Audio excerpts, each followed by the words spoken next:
Hello, this is Noreen Crone-Findlay from toddytalkscrafts.com and Noreen, well, at Noreen.Crone-Findlay with no dots or dashes in it on Instagram.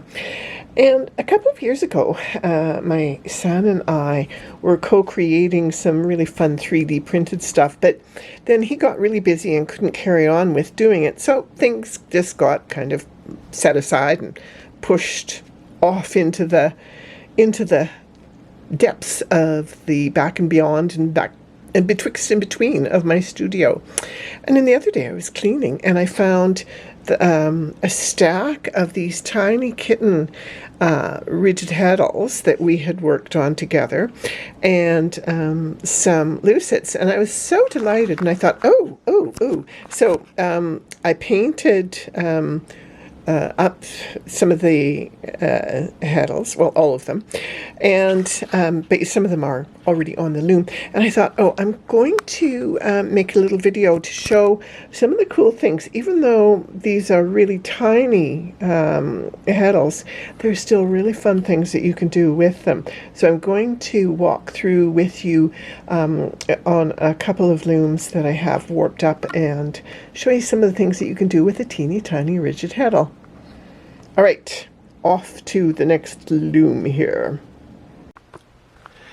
I have the loom warped with blue yarn through the holes and white yarn,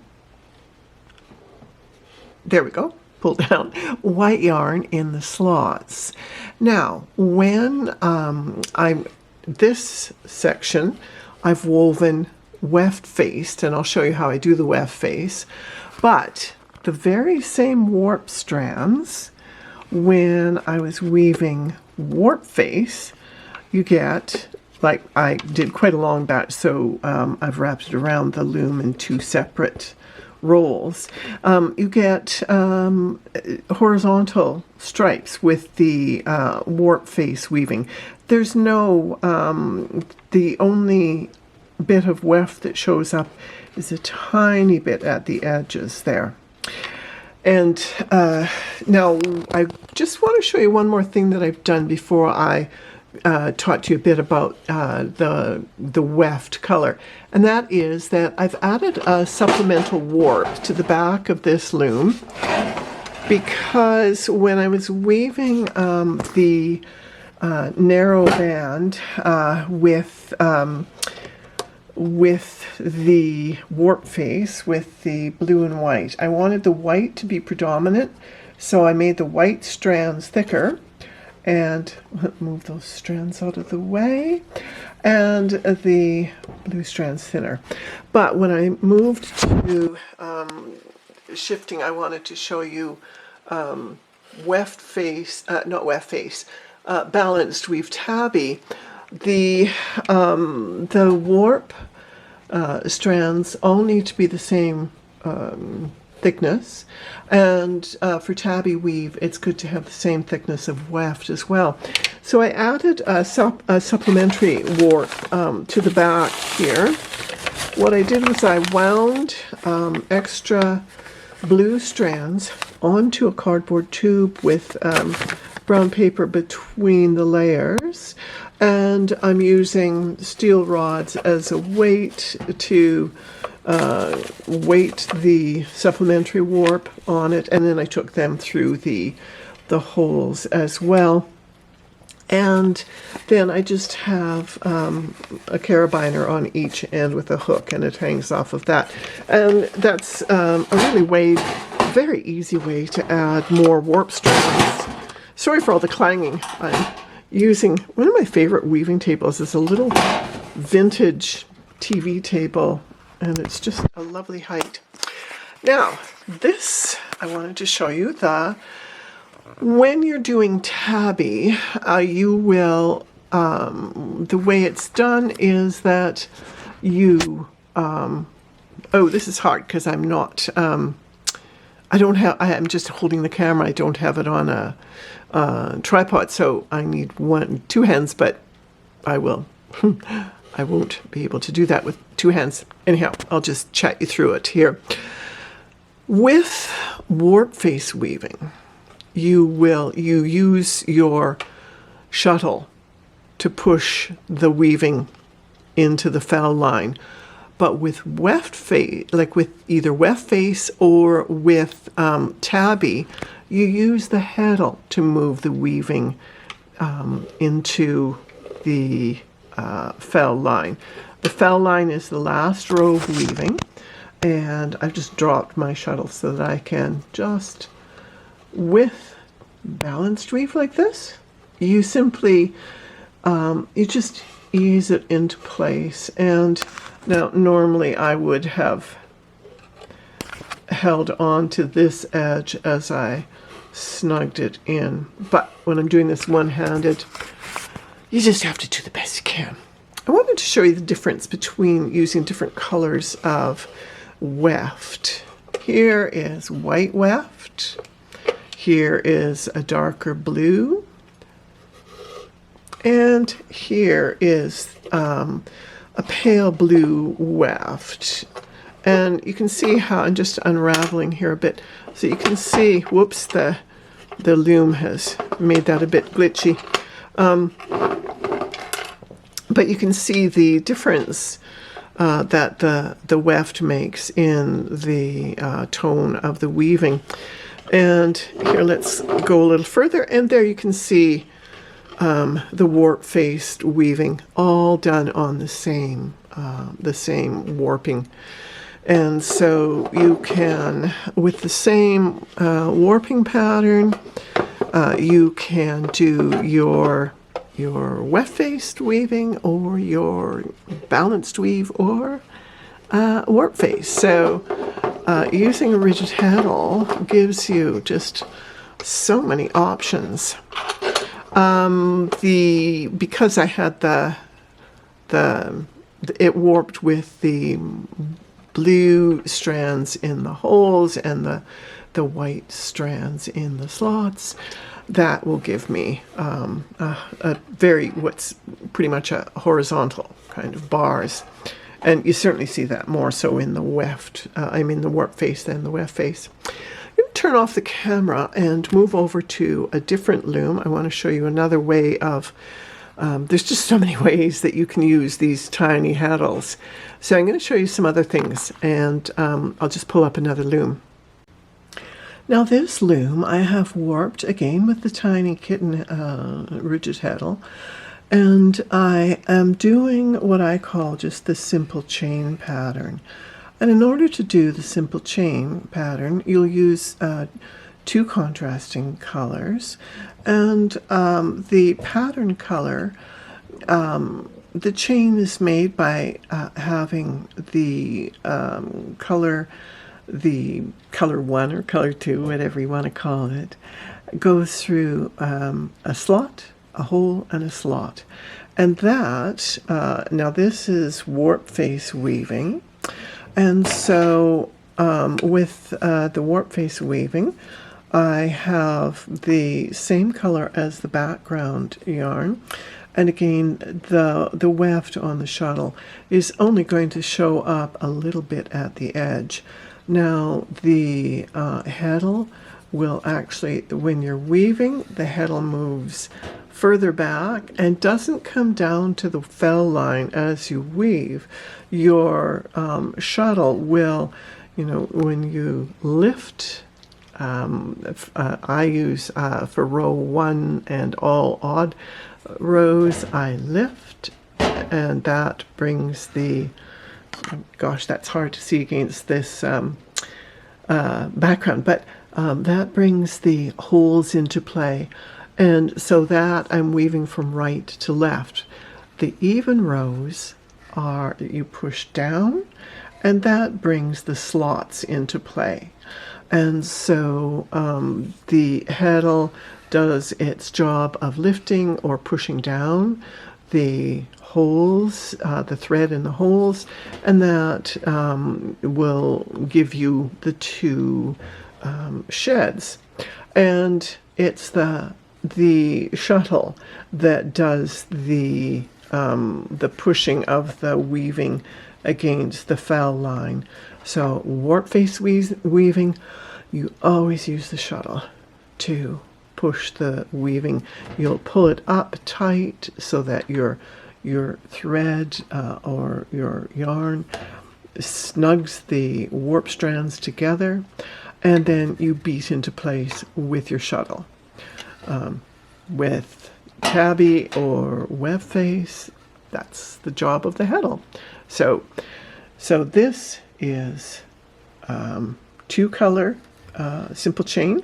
I'm going to show you another loom that I've done the same process of having my 3 pattern strands together, 1 slot, 1 hole, 1 slot, and then background strands on either side.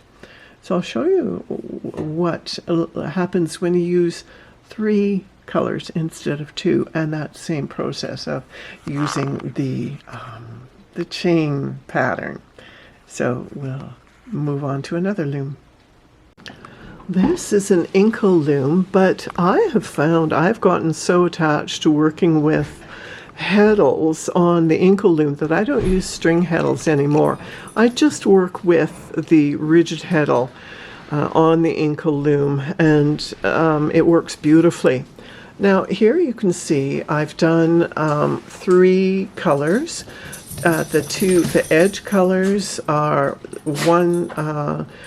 one strand of the turquoise in the edge hole, 1 strand of turquoise in the edge slot on both sides.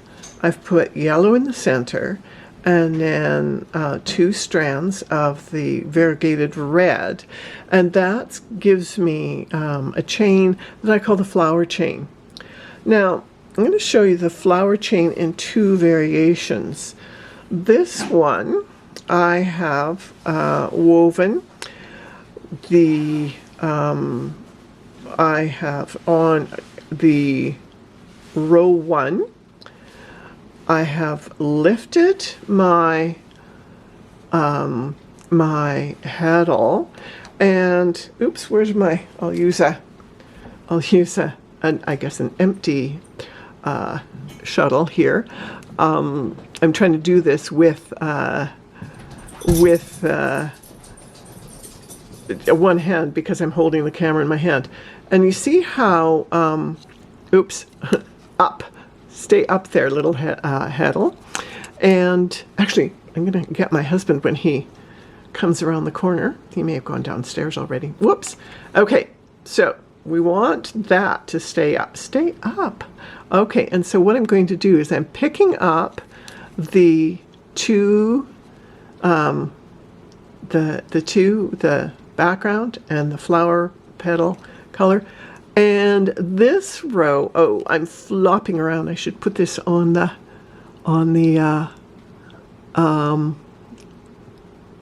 tripod. And there. So what I've done is here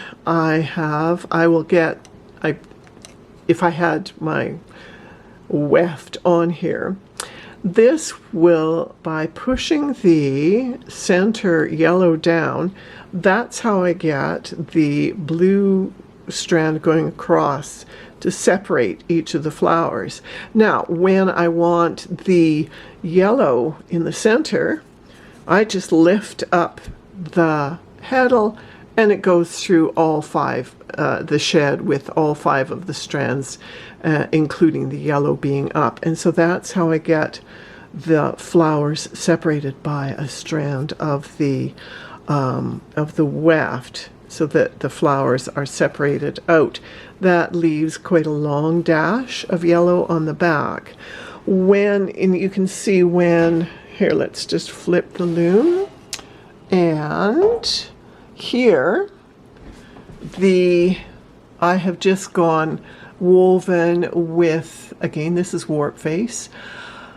I've woven with the yellow always being, the thread, the shuttle always going under all 5 of the strands in the holes. And so here I don't get the long yellow on the back. I get basically the same pattern on the front and back of the band. So if you want to have the same pattern on the back and front of the band, then don't do the dropping of the blue, of the yellow every other time. So the pattern for this is the heddle comes up and through, 2, heddle goes down and back. And so you're just doing that constantly to get the flowers separated. You actually come up, and that gives you your yellow row, and you go down, and that'll give you the 2 upper petals, and then the next time you go through and on the up, you're going to push your blue down, your center down to get the blue. So that's another way of using that chain, that simple chain, with having in the center, having your pattern focused in the center. Now, if you want, you can move your pattern group over to one side. If you're wanting to be stitching bands together, which I do a lot. I weave tons of narrow bands and I stitch them together to make my tapestries of my woven women. But with these bands, I have centered the pattern in the middle. Oh, and up here I was playing with doing tabby as well. And so again, the same warp strands, and here's the tabby weave with the heddle being used to move the weaving to the fell line and not the shuttle. And here's the warp face, and it's moved by the shuttle. So, oh my gosh, there is just, oh my goodness, there's so much you can do. So with, yes, it's tiny, but it's mighty. So small heddles, you can still do wonderful things with them. Go to, for more information, go to my blog, which is toddytalkscrafts.com. On Instagram, I am at Noreen, Noreen, Crone-Findlay. Now, Crone-Findlay normally has a dash between the Crone and the Findlay, but my Instagram signature, just it's Crone-Findlay. Crone-Findlay, and no dash in there. So, lots more information, and happy weaving. And talk to you soon. Small looms rock. Tiny heddles also. Yeah, such delight, such joy. Happy weaving.